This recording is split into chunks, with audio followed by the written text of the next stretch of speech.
महारानी मंदोदरी, आप मुझे ढूंढ रही हैं। मुझे आज तक ये लगता रहा मैं आपके हृदय में वास करता हूं। ये क्या महारानी, आप और भयभीत? जो भय लंकेश दशानंद से भयभीत रहता है, जिस लंकेश दशानंद की एक आहट पर सारे देवता भयभीत हो जाते हैं, उस दशानंद लंकेश की पत्नी भयभीत, वो भी लंकेश के रहते हुए? बताइए, उसे अवश्य दंडित किया जाएगा। किसने किया यह दुस्साहस? मैंने अभी अभी देखा। क्या देखा? कि हमारी लंका जल रही है। लंका जल रही है?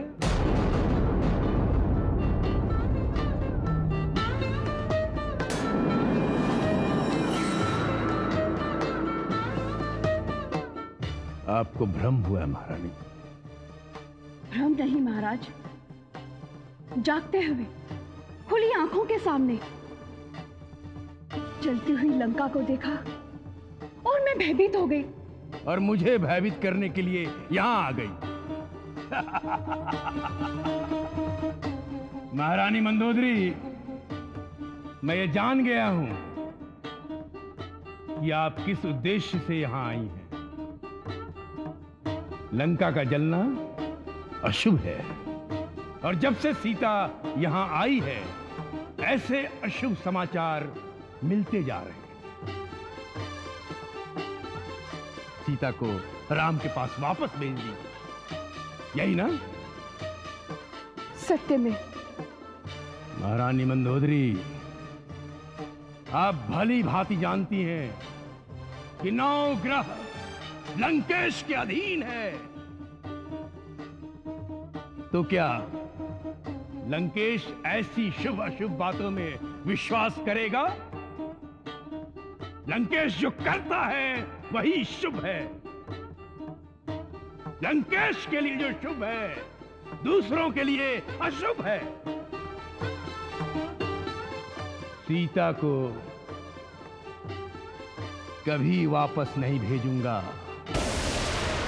सीता यहीं रहेगी, मेरी बनकर, लंकेश की स्वामिनी बनकर। महारानी मंदोदरी, यही सत्य है, और इसी सत्य पे विश्वास कीजिए।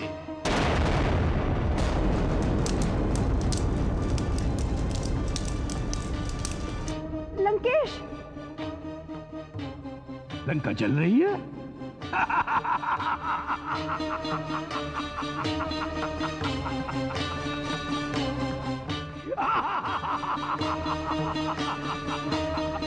लंकेश की लंका जल रही है।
तुम इतनी भयभीत क्यों हो पुत्री?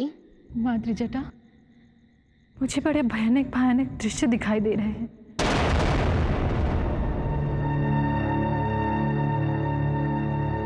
वो हमारी माया थी सीता। जीवित रहना चाहती हो तो शीघ्र, अति शीघ्र लंकेश की बात मान लो, अन्यथा ना तो हम तुम्हें जीने देंगे न मरने देंगे। इसी तरह हर पल हर घड़ी भयभीत करते रहेंगे तुम्हें। यदि तुम दुख, दर्द और यातनाओं से बचना चाहती हो तो लंकापति रावण को अपना पति स्वीकार कर लो।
भैया, वो रहा ऋषिमुख पर्वत।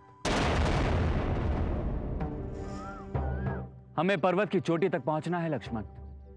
उसके लिए हमें मार्ग ढूंढना होगा। पहले पर्वत की चोटी तक पहुंचने का मार्ग मिल जाए भैया, उसके बाद हम वानर राज सुग्रीव तक तो पहुंच ही जाएंगे।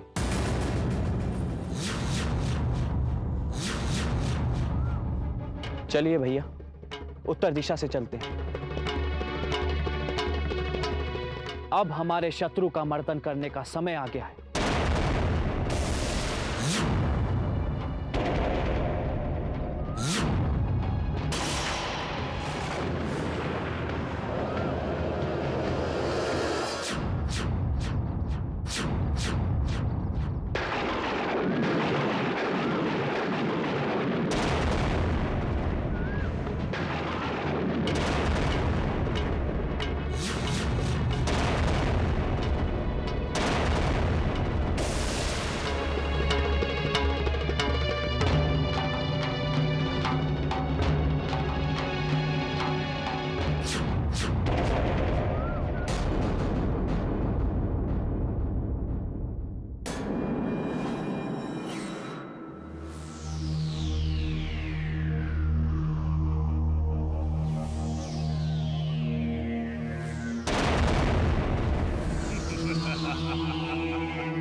सुंदरी, मैंने सुर्फनखा को आदेश दे दिया है, वो अब अशोक वाटिका में कभी पांव नहीं रखेगी। तुम भी अपने पांव यहाँ ना रखो तो मुझे सत्य में प्रसन्नता होगी। तुम्हारी प्रसन्नता के लिए ही तो तुम्हारे सामने खड़ा हूं। जब जब मुझे तुम्हारे आने की आहट होती है तब तब मुझे आश्चर्य होता है कि भगवान ने मुझे बहरी क्यों नहीं बना दिया। सुंदरी, सुर्फनखा ने जो भी तुम्हारा अपमान किया है उसके लिए मैं क्षमा याचना करता हूं। तुम्हारी याचना के कारण ही आज मैं यहाँ विपदा में फंसी हुई हूँ दुष्ट। तुम्हारी साधु वेश की याचना के पीछे छिपा हुआ तुम्हारा असली रूप देख लेती तो अपने भाई समान देवर जी पर अविश्वास ना करती। तुम्हारी याचना स्वीकार करके तुम्हें भिक्षा देने के लिए मैंने लक्ष्मण रेखा पार ना की होती तो आज मैं अपने पति प्रभु श्री राम के साथ होती। परंतु अब और नहीं। अब मैं तुम्हारी याचना पर क्षमा की भिक्षा भी नहीं दूंगी। बहुत अहंकार है ना तुम्हें अपने 10 मुखों का।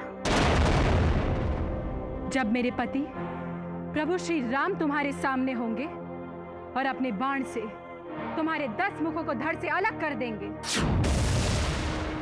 तब तुम्हारा अहंकार धूल चाट रहा होगा। बस सीते, बस। आज तक लंकेश बोलता रहा और सभी सुनते रहे।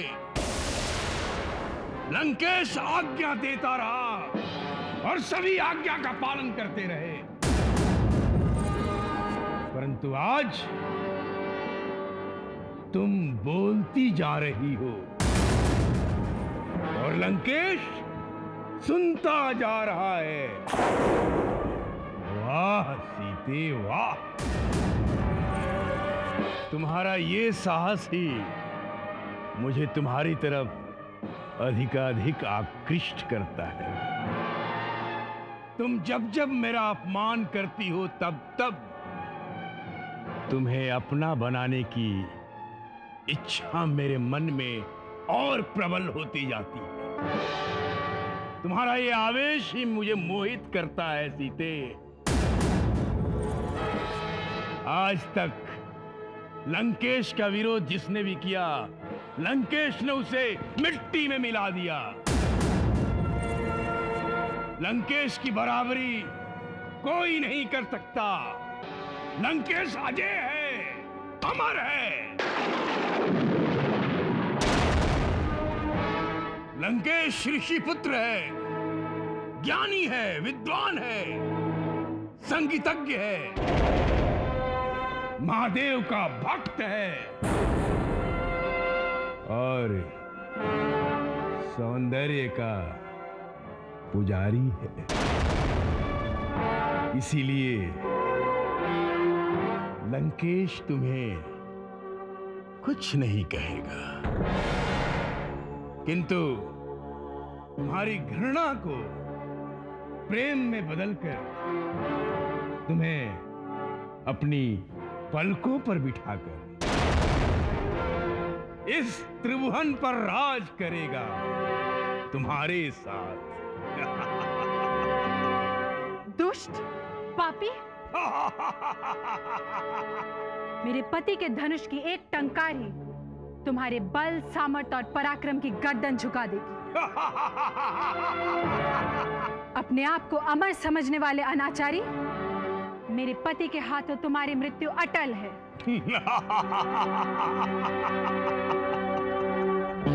सीते, तुम्हें सोचने के लिए मैंने जो 1 वर्ष की अवधि दी है,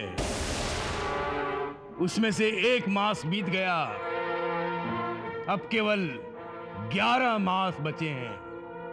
इसके बाद तुम्हारा मेरी होना, लंका की स्वामिनी होना, त्रिभुवन सुंदरी के साथ साथ त्रिभुवन की महारानी होना अटल है।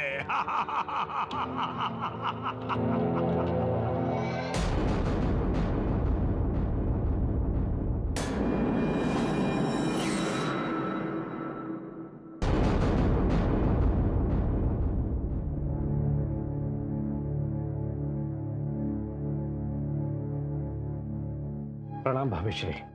देवर जी, आप? मुझे समाचार मिला है कि आप भ्राताश्री कुंभकर्ण को जगाने गई थी। भाभिश्री, भ्राताश्री कुंभकर्ण को जगाने का समय अब निकट ही आ रहा है। ये जानते हुए भी आप उन्हें जगाना चाहती हैं? क्यों भाभिश्री, ऐसी क्या बात हो गई? लंका को आग लगी है देवर जी, लंका को आग लगी है। मुझे बार बार संकेत मिल रहे हैं कि लंका का विनाश होने को है। आपके भ्राताश्री न मेरी सुनते हैं न आपकी। इसीलिए मैं उन्हें उठाने गई थी, क्योंकि वे उनकी बात सुनते हैं, किंतु वे नहीं उठे। मुझे तो ऐसा प्रतीत हो रहा है कि लंका का भाग्य ही सो गया है। देवर जी, हमें लंका और लंकेश के विनाश को रोकने का हर प्रयास करना चाहिए। यदि पुत्र मेघनाद यहां होता तो अपने पिता को अवश्य मना लेता, भाविश्री, मेघनाथ तो तपस्या कर रहा है।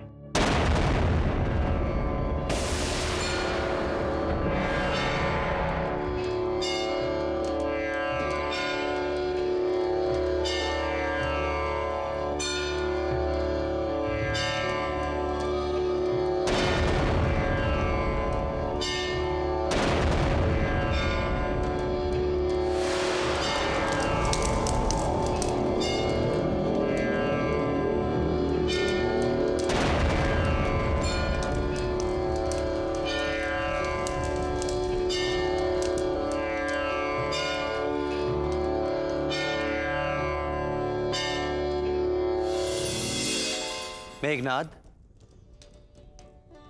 देवादिदेव, दशानन पुत्र मेघनाद का प्रणाम स्वीकार करें प्रभु। मेघनाद, हम तुम पर प्रसन्न हुए हैं। तुम्हारी तपस्या सफल हुई है। इसी कारणवश हम तुम्हें मनचाहा वरदान देना चाहते हैं। जिन इच्छाओं के लिए तुमने यज्ञ की पूर्ति की है, वो इच्छाएं अवश्य पूर्ण होगी मेघनाद। वत्स, तुम्हारी इच्छा अनुसार चलने वाला आकाशगामी दिव्य रथ तुम्हें प्राप्त होगा।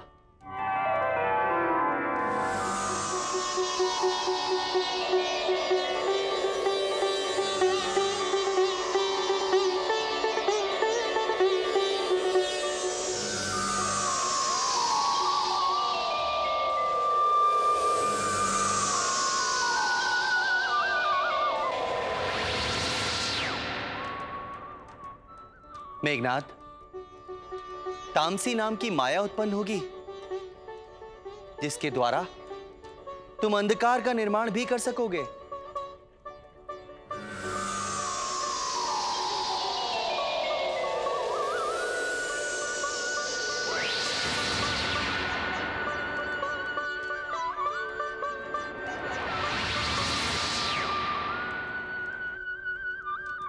युद्ध भूमि में यदि तुम इस तामसी माया का प्रयोग करोगे तो तुम्हारी गतिविधियों का पता ना देवता लगा सकेंगे और ना ही असुर। मेघनाद, तुम्हारी इच्छा अनुसार अक्षय तरकश, अटूट धनुष और शत्रुओं का विध्वंस करने वाले दिव्य अस्त्र प्राप्त होंगे।